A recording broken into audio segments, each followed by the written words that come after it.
This is the video showing how to use the DAP jumper to enter the programming mode for the DK-9520 and DK-9522. Firstly, we need to unplug the power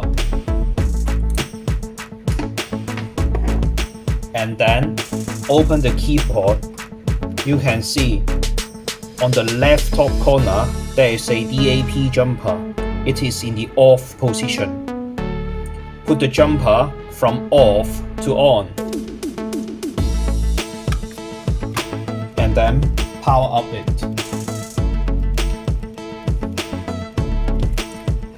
When you power up the keypad, there is some beep sound. During the beep sound, put the jumper back to off position. Now, your keypad is in programming mode.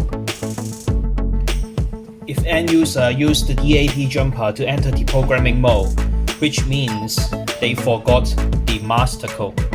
So now, we are going to programming master code. The master code is in location 0, so we press 0 and then enter the default master code 4 zeros. Pound to confirm. 2 beep means successful, and then start to exit the programming mode. Now you can try the master code using 4 0 and 1 stars to enter the programming mode.